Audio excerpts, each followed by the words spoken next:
believe how these people believe or side with you. At the start of this case, Mr. Chu and I stood before you to give you our opening statements on behalf of Mr. Depp.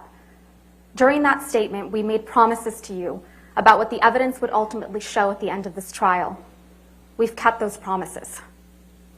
One of those promises we made was that you would come to understand who Ms. Heard is, that she is a deeply troubled person, violently afraid of abandonment, desperate for attention and approval.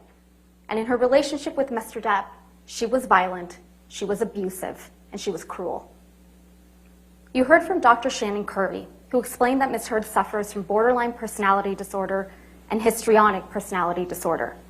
These are disorders that are characterized by anger, sometimes uncontrollable and explosive anger, and a powerful, sometimes desperate need for attention, acceptance, and approval. Fear of abandonment is the deepest fear. A person with these disorders will suffer from dramatically fluctuating moods and can sometimes be violent and aggressive. They can also be charming and likable, but they can be incredibly manipulative and wild.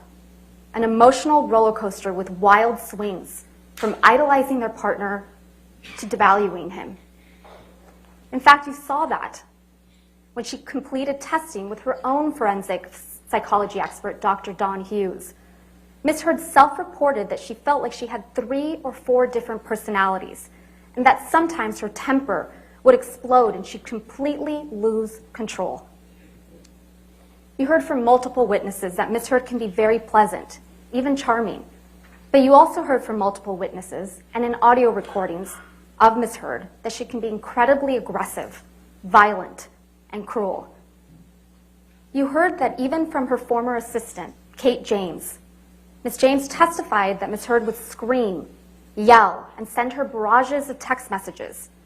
In fact, Ms. Heard testified that Ms. James testified that Ms. Heard literally spat in her face. You heard from Ms. Heard's former best friend, Rocky Pennington, that Ms. Heard once hit her when Ms. Pennington did not do her best to meet Ms. Heard's needs. You also heard from Beverly Leonard that she once witnessed Ms. Heard assault her then partner in Seattle Airport in 2009.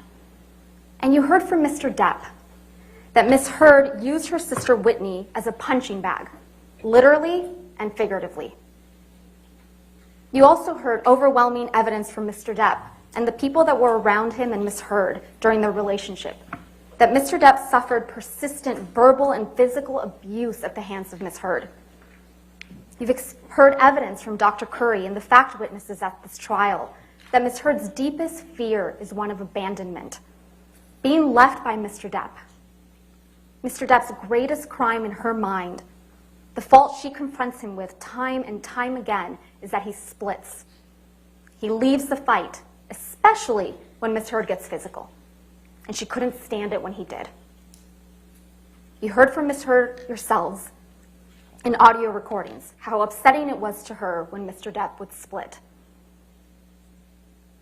Anytime anything goes wrong, you split. I feel like it's your first thing. And it's unnecessary. It's not always you're splitting because there's blows or because there's yelling or anything. We split most times when I'm still speaking in this volume and nothing has been thrown or hit or anything. You saw the barrage of text messages she would send when he would leave, calling him a monster for doing so. You heard from witnesses like Travis McGivern, Tara Roberts, and Debbie Lloyd that Ms. Heard would claw Mr. Depp, block the elevator, throw a punch when Mr. Depp tried to separate himself from the fight. And you heard from Mr. Depp and Ms. Heard's couple therapist, Dr. Anderson, that Ms. Heard reported that when Mr. Depp would leave to de-escalate a fight, she would strike him to keep him there because she would rather be in a fight than have him leave. You heard from Mr. Depp about how often Ms. Heard would berate him, insult him, and physically attack him, including one of the most serious occasions when Ms. Heard threw a vodka bottle at Mr. Depp, severely injuring his finger, and then put a cigarette out on his face. You heard from Mr. Depp that this whole incident in Australia started because Ms. Heard was enraged that Mr. Depp wanted a post-nuptial agreement, and she wasn't in his will, just a month after getting married. When her husband was seriously injured and bleeding from a partially amputated finger, what did Ms. Heard do? She pursued him. She kept coming after him, because that's what she does. She wouldn't stop. It's not to get you mad. It's just to get out of a bad situation that's happening before it gets worse. In Australia, when we had the big fight where I lost the tip of my finger, at least 5 bathrooms and 2 bedrooms I went To avoid talking to me, to avoid escape working it out.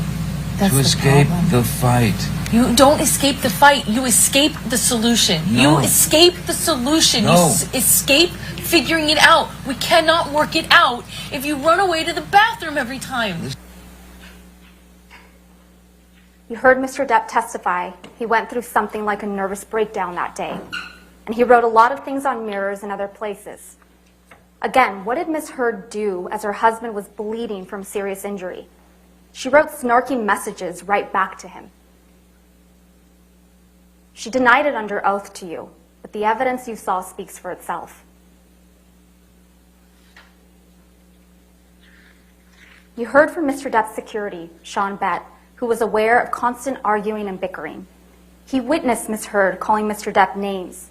Fat ass. Fuck you, Johnny. Mr. Bett testified that he saw and documented injuries on Mr. Depp. A swollen eyelid in March of 2015, cuts on his nose, scratch marks on his chin in December of 2015. And you heard from Travis McGivern, who testified that Ms. Heard called Mr. Depp names like washed up, fucking cunt, and worst of all, a fucking deadbeat dad. Ms. Heard would take the low blows and hit him where it hurts, his children. Mr. McGivern told you that on March 23, 2015, Ms. Heard threw things at Mr. Depp, spat at him, and ultimately punched him in the face, leaving him with a shiner. You heard testimony from Malcolm Connolly, another security member, who testified he saw Ms. Heard throw things at Mr. Depp, a cigarette lighter on a plane, a soda can from upstairs at the Eastern Columbia building. He never saw marks on Ms. Heard, but he saw marks on Mr. Depp. Scratches, bruises on his left eye, scratches on his left ear.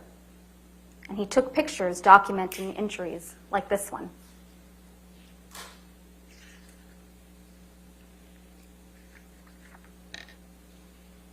You also heard from Tara Roberts, a manager at Mr. Depp's Island, who witnessed Ms. Heard telling Mr. Depp that he was washed up and would die fat and lonely.